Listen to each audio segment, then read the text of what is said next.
Me da mucho gusto presentar a nuestro siguiente ponente. Él es el doctor José Juan Ibarra Pascuali, es egresado de la Benemérita Universidad Autónoma de Puebla, tiene la especialidad en Medicina Interna en el Hospital Darío Fernández del ISSSTE de la Ciudad de México y la subespecialidad en Endocrinología en el Instituto Nacional de la Nutrición Salvador Subirán, y nos va a hablar de un tema muy importante que es la obesidad y que estos pacientes también se pueden infectar. Gracias, doctor, por haber aceptado. Bienvenido.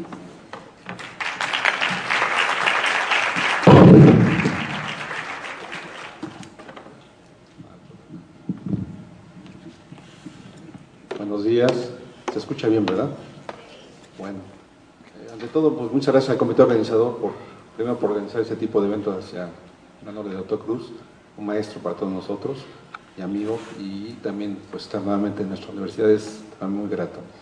El tema que vamos a platicar y a comentar de manera muy breve también por los tiempos va a ser la obesidad. Actualmente no es porque sea de moda, siempre ha sido de moda, actualmente se toma por otro sentido, pero como lo van a ver en la plática, espero que después de este resumen que les voy a mostrar quede la idea de lo que es realmente la patología. De manera muy breve, acuérdense que siempre el concepto de ser llenito, gordito, etcétera, podría haber sido hace años calidad de vida y que estaba uno muy sano. Sin embargo, actualmente se sabe que eso no, eso lleva muchas veces con morbilidades y actualmente es una patología muy severa, muy grave. A nivel mundial, acuérdense, eso no solamente es el criterio de obesidad, sino también de sobrepeso. Entonces vamos a hablar de los dos conceptos más o menos. Y si dan una idea, a nivel mundial la patología ha crecido mucho. Había dos asesinos silenciosos que eran la hipertensión y la diabetes. Actualmente se ha sumado de unos años para acá el criterio de sobrepeso, de obesidad, como otro tercer factor de riesgo muy importante. En el mundo ha ido incrementándose cada vez más este sentido de ser gordito con sobrepeso. Y se dan cuenta, en Estados Unidos prácticamente, que es el primer lugar en el mundo, tenemos casi el 33.8% de su población general. Estamos hablando de una persona recién nacida hasta una señora de 100 años, ¿no? México, increíblemente, ya estamos, o sea, como ahorita, yo creo que la moda en Veracruz también, los Juegos Centroamericanos, ahorita México está muy bien compitiendo, padrísimo, pues también lo hacemos a nivel mundial. Era increíble, hace años teníamos como el 15º, 10º lugar, y actualmente somos el segundo lugar mundial. Ahí está la estadística, casi 30% de los mexicanos ya tenemos esos criterios de sobrepeso o de obesidad. Paradójicamente, como van bajando las estadísticas, los países asiáticos son los menos obesos. Japón, les pongo el último lugar, es el mejor, el 4% a nivel del mundo. Esto básicamente por la cuestión de idiosincrasia, su cultura y todo esto que es realmente lo que pega en la cuestión de la obesidad. Actualmente la obesidad ya corresponde al pues prácticamente es la quinta causa de muerte a nivel mundial. Y si nos vamos un poquito más a nivel México, en SANUD, que viene siendo la Encuesta Nacional de Salud y Nutrición a nivel mexicano, lo más posible, la última de 2013, que es la más recientilla, tenemos que en la población general en México, la obesidad ocupa casi ahora el 35% de los mexicanos, y si consideramos obesidad y sobrepeso ya como criterios, se infla hasta el 65%. Eso es impresionante. Casi no hemos visto una patología que cubra más del 50% de la población. La obesidad y sobrepeso lo está haciendo. En Puebla es complicado saber algunas estadísticas, sin embargo le saqué lo más que se pudo. Actualmente Puebla estamos como en el 5º lugar nacional, más o menos, para hacer una idea. La siguiente. De la misma encuesta, tomando criterios de sobrepeso y de obesidad, no se asusten mucho, las mujeres afortunadamente tienen el 60% de la frecuencia y los hombres el 40%, esto por muchos factores que vamos a platicar brevemente. Una cosa que sí llama mucho la atención y que preocupa demasiado. Actualmente no solamente somos obesos o con sobrepeso, pues adultos jóvenes como eran del 20 en adelante, no, actualmente lo más preocupante son los adolescentes. El grupo de adolescencia está ocupando un camino muy fuerte en cuestiones de esto, casi hasta el 50 hasta el 70% de algunas encuestas, y la obesidad infantil considerada de 5 a 12 años en promedio para esos niños, fíjense que tenemos el 20, o sea, de cada 5 niños en ese grupo de edad, uno tiene criterio de sobrepeso o de obesidad. Eso es impresionante. O sea, ¿qué le depara a esos niños, no? Ustedes ya son, pues ya casi todos tendrán más de 18, 20 años probablemente y de ahí para arriba, pero imagínense cuando estábamos más chavitos. Entonces pónganse a pensar que este va a ser el grupo de los próximos que ustedes van a estar viendo en sus consultorios seguramente, y en los hospitales. Y esto va de la mano con factores predisponentes y el incremento gradual de muchos factores que vamos a ir viendo para que la enfermedad cada vez tenga un avance impresionante. La siguiente. Dos motivos muy fáciles. Un niño gordito que viene así seguramente termina como el del siguiente lado, ¿no? O el del siguiente lado era un cuate sano aparentemente, pero los factores de riesgo lo han hecho llegar a esos extremos. No hay que llegar a estos extremos, son extremos mórbidos, muy peligrosos, muy difíciles, y generalmente la posibilidad de morbilidad y mortalidad es muy alta en estos pacientes. La siguiente. Para que se dé una idea rápida, y eso ya lo deben de saber seguramente, cómo calculamos pues, básicamente si es gordito o no, etcétera, pues el índice de masa corporal. ¿Se acuerdan que dividimos el peso entre la talla al cuadrado? Y hay una serie de índices, pueden verlos a la izquierda, se los pueden notar. Lo normal estamos entre 18.5 hasta 24.9, abajo de 25 estamos bien. A partir de 25 de índice de masa corporal hasta 29.9 se considera como sobrepeso, que ese es el grupo más fuerte ahora de pacientes. A partir de 30 ya es obesidad, y tenemos dos criterios, de 30 hasta 34.9, obesidad grado 1, del 35 al 39.9, grado 2, y a partir de los 40, en índice de masa corporal, ya se considera como obesidad grado 3 o obesidad mórbida. Son los tres criterios que maneja la OMS en todo el mundo y no puede haber ningún problema y ustedes pueden manejarlos en cualquier momento. La siguiente. Aparte del índice de masa corporal que nos refleja prácticamente la grasa corporal que tenemos, que no es necesariamente lo que estamos hablando, hay muchos criterios para medir grasa corporal. Se pide también la cintura. Actualmente nos piden que la cintura del hombre no tenga más de 102 centímetros, o sea, metro con 2 centímetros de cintura, y la mujer de 89 centímetros. También hay un índice de cintura-cadera. Acuérdense que medimos lo gordito que tiene la cintura con la cadera y debe caber exactamente la cintura en la cadera. Muchas veces no cabemos en eso. Más de uno regularmente es un factor de riesgo.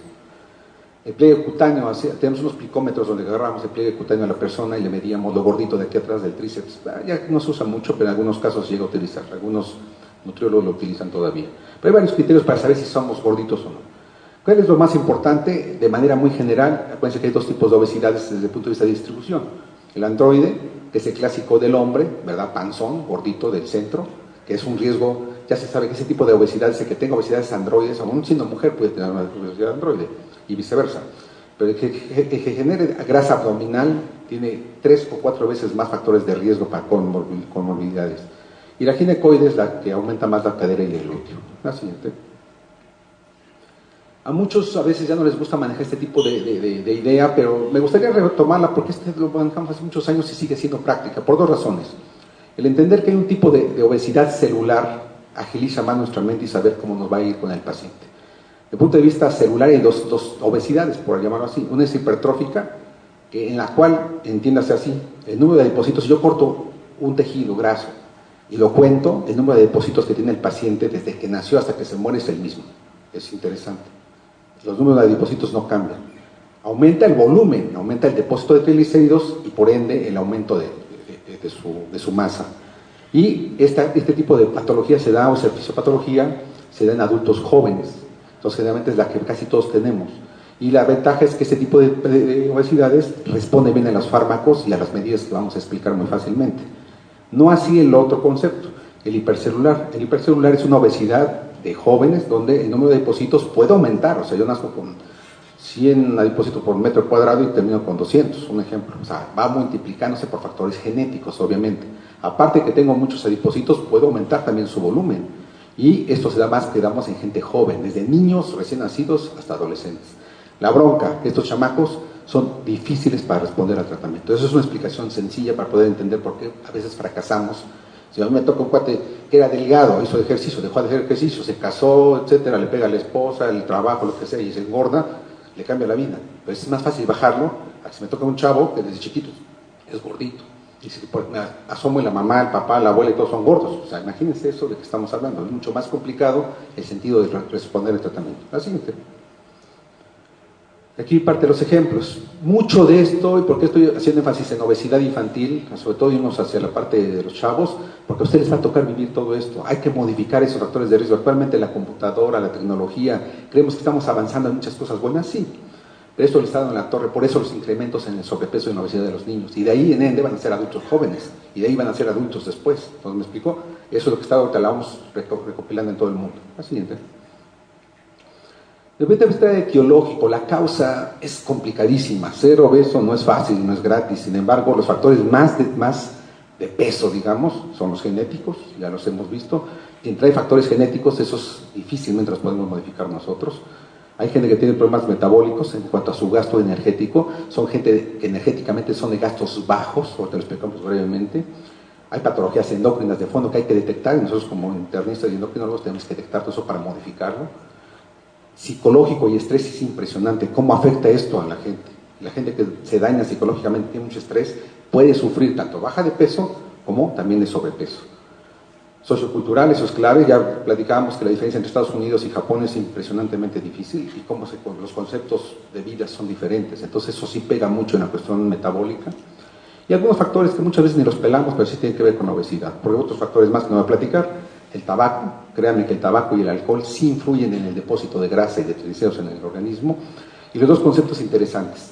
Toda la gente que tenga una, no digo desnutrición, malnutrición, ¿qué quiere decir? Comemos mal. Y eso me incluyo yo y van a incluir ustedes seguramente. O sea, comemos mal, esa es la idea. ¿Por qué comemos mal? Porque tenemos dietas aumentadas en calorías regularmente. Y la parte contraria, no hacemos nada contra regular esa balanza, somos sedentarios la mayoría de nosotros. Entonces, por un lado, como mal, y por otro lado, no hago ejercicio. Entonces, esa balanza, ese desbalance, va a condicionar sobrepeso. Así. De manera muy sencilla para que le entiendan, y aquí está creo que la parte más importante del rollo final, para que entiendan por qué somos gorditos. Uno no es de enchilame, otra y ya soy gordo y ya. Sí, hay muchos factores, pero eso es lo más importante. Parte de la grasa corporal que tenemos viene reflejada en el depósito de triglicéridos. Ese depósito de triglicéridos todos lo tenemos, coman o no coman. El triglicérido, en conclusión y paréntesis, el triglicérido es una grasa, pero viene de carbohidratos. Hay dos grasas, colesterol y triglicéridos rápido. Colesterol de origen animal, triglis viene de pan, tortilla, refresco, pasta, harina, carbohidratos. Entonces, el triglicérido es carbohidrato. Entonces, toda la ingesta de carbohidratos, todo simple sobre todo, depositan mucho triglicérido. Esa es la parte metabólica que a veces no entendemos. Entonces, ¿qué es grasa? Sí, es grasa con carbohidratos. A veces no lo entendemos así, pero se los platico. Siguiente punto.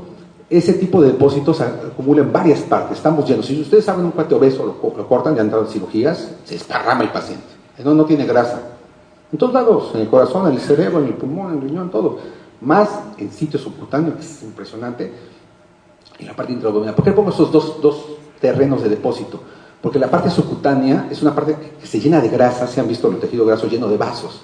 Actualmente se sabe que el gasto cardíaco, el consumo de oxígeno, la presión arterial, depende de los vasos sanguíneos. Entonces yo tengo mucha grasa, disculpen la grosería, a lo tonto, porque es una grasa que me está estorbando, no tiene por qué tener tanta grasa en mi cuerpo.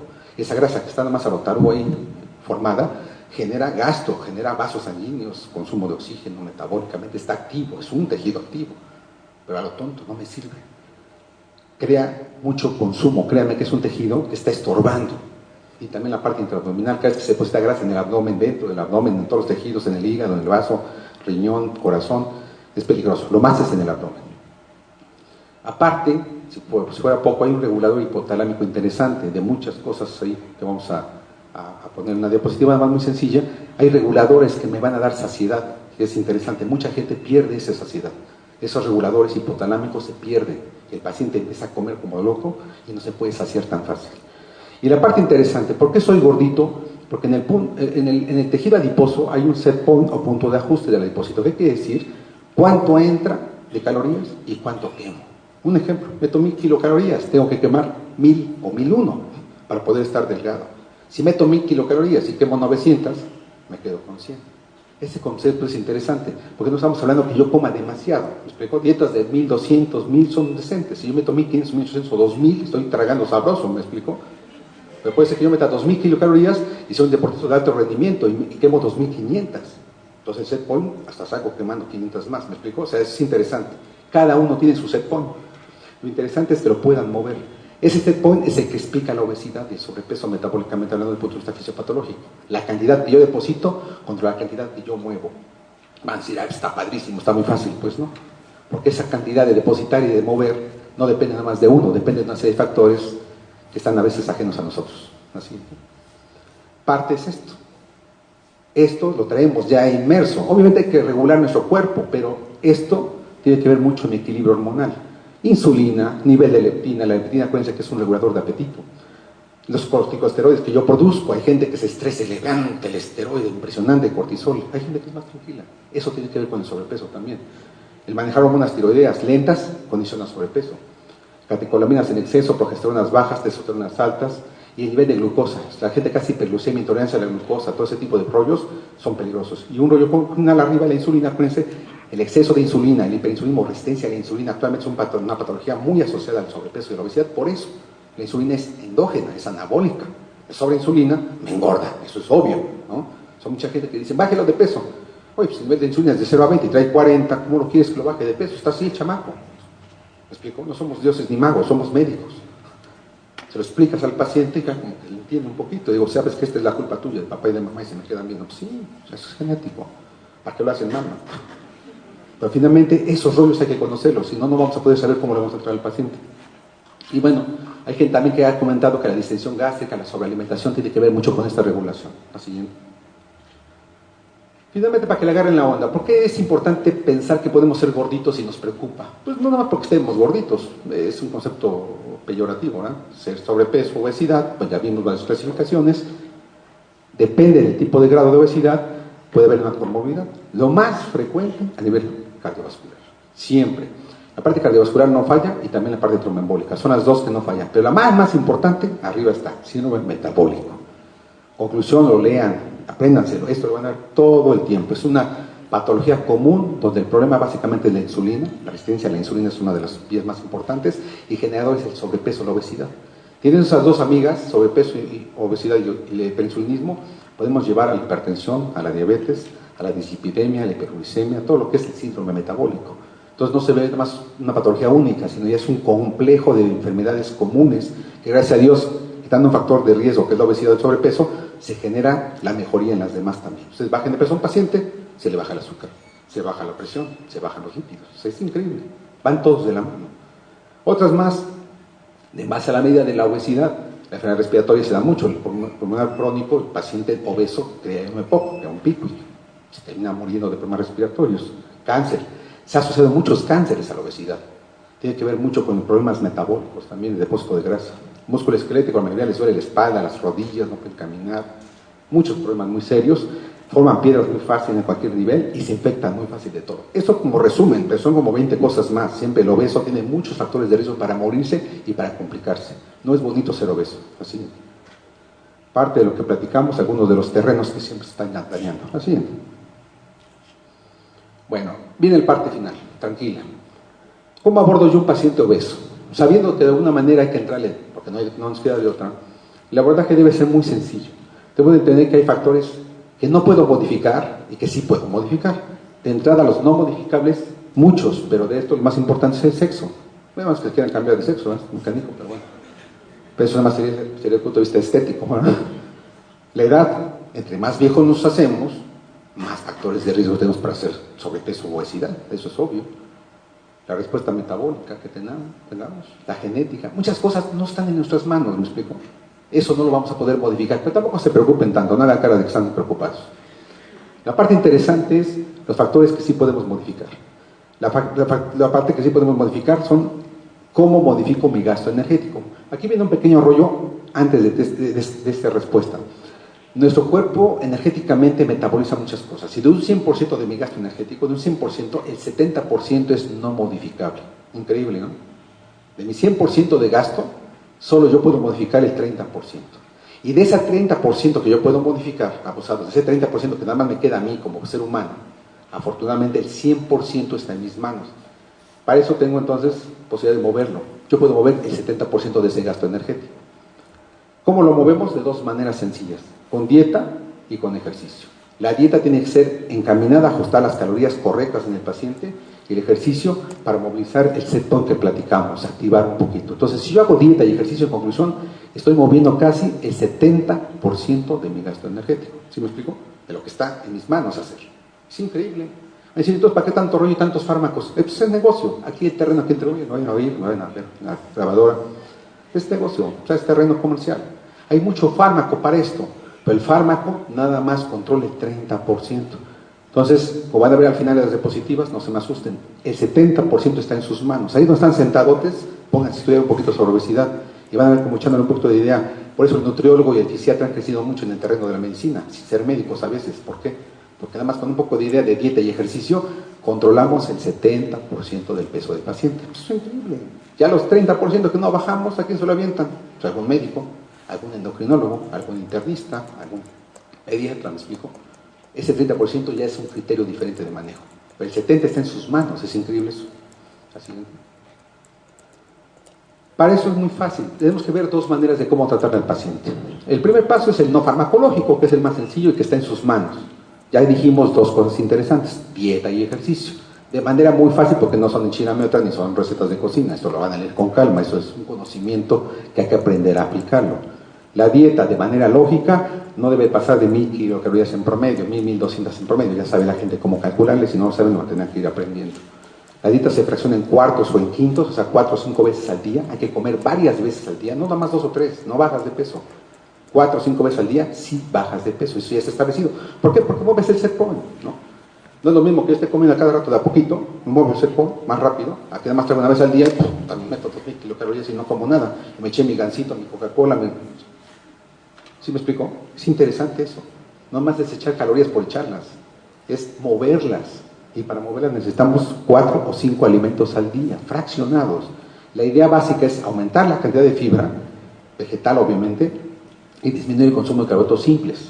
Ya platicamos de pan, tortilla, refresco, pasta, etc. Aumentar carbohidratos complejos, fibras, ensaladas, verduras. Todo esto es interesante. Y finalmente, hay gente que aumenta o da suplementos nutricionales. Eso es válido también. Algún complemento, no desayuna, no cena, le damos un suplemento. No pasa nada. Se está haciendo 4 o 5 alimentos al día. Ese es el concepto básico de cualquier dieta que ustedes quieran que funcione para que baje peso el paciente. Segundo concepto, el ejercicio. El ejercicio tiene ciertas condiciones de acuerdo al paciente. El ejercicio debe ser gradual. ¿Gradual en qué sentido? En varios sentidos. Desde la frecuencia con la que la va a hacer, despacio, el tiempo en que tiene que hacerlo, 5 o 10 minutitos, con calmita, después poco a poco, 15, 20. La intensidad, vamos a ver 2 vueltas, 3 vueltas, en la caminadora 5 o 10 minutos, la velocidad, o sea, todo eso tiene ustedes tener un criterio de cómo irlo dosificando. Al final el paciente va a hacer todos los días ejercicio, media hora diaria, va a correr, va a trotar, va a nadar, va a jugar siempre aeróbico de preferencia, ¿sale? Eso es fácil, y es conocer al paciente y saber si está muy gordito, tiene problemas ya articulares, problemas de POC, hipertenso, váyase con cuidado. Todo en la medida del paciente.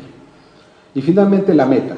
La meta interesante, si yo aplico una buena dieta, un buen ejercicio en mi paciente en promedio, ¿cómo sé si estoy respondiendo o no a mi criterio? Ahí está. Un paciente debe bajar 10% del peso inicial en 4 meses. Está fácil. No es tan fácil, pero es un criterio. Cualquiera que le entre esto se va a dar cuenta que el paciente, si pesa 100 kilos, debe estar bajando un 10%, está bajando 10 kilos en 4 meses, ¿no? De acuerdo a cada paciente, el 10% de su peso inicial del tratamiento, esa es la respuesta correcta. La otra, hay que bajarlo en promedio de 3 y 4 kilos al mes. Hay gente que baja muy rápido, me bajan 10 kilos en un mes, espérate, se va a morir. No es bajar por bajar. Entre más rápido bajen de peso, peor les va a ir. El organismo no es tarugo, no es tonto. Tiene un set point y tiene una serie de equilibrios hormonales impresionantes que ya los vimos, muy sencillo. Estúdienlos, es complicadísimo. Pero ya hay una memoria en mi cuerpo. Yo le quiero causar yo le digo de control al paciente, no se preocupe, le voy a cortar la pierna. Se lo queda viendo, sí, ya le bajé 10 kilos o 15. Metabólicamente sigue siendo gordo. A la otra consulta le corto un brazo, lo bajo otros 10 kilitos más, sigue siendo gordo metabólicamente. ¿Qué le ha ayudado? De nada. ¿Me explico? Lo puedo bajar, esa es la idea. Lo puedo bajar físicamente, sí, pero metabólicamente no. Entonces el error es hacer lo que muchos médicos hacen. Querer bajar de peso al paciente a fuerza, bajarlo rápido, es el peor error que pueden hacer. Porque el rebote que viene, no hombre, bajan 10 kilos, se suben 15. Bajan 15, se suben 20. Eso es obvio, porque el paciente se va a cobrar el metabolismo, se va a cobrar la factura de haberlo engañado, de haberle metido tonterías y mafufadas. Y finalmente el tratamiento farmacológico es muy sencillo. Yo creo que aquí no va a parar mucho, pues lo hice precisamente esa diapositiva muy fácil, es larguísimo esto, pero no los quiero aburrir. El fármaco únicamente hay que manejarlo con mucho criterio y gente que sabe manejar esto, si no ni se metan en broncas, van a empezar a causar problemas. 3 grupos nada más muy sencillos. Hay fármacos anoresigénicos, que son los que nos aumentan un poquito la capacidad de que se dé saciedad, se sature de comer el paciente, o que le baje un poco el apetito. Cualquiera de los 2 sentidos es correcto. De esas, las anfetaminas, la fentermina y otros derivados son los más comunes. Se tienen que dar con receta controlada, por eso les digo que ustedes no se preocupen mucho. El que ya tenga receta controlada, pues adelante, no hay problema. Además estudien qué tipo de fármacos pueden utilizar. Segundo grupo, los inhibidores de absorción de grasas, sobre todo de lipasa. En ese sentido tenemos el Orlistat, que es el más común, el Xenical, el nombre comercial, por si me llegan a decir, pero Orlistat hay 20,000 ya en el mercado.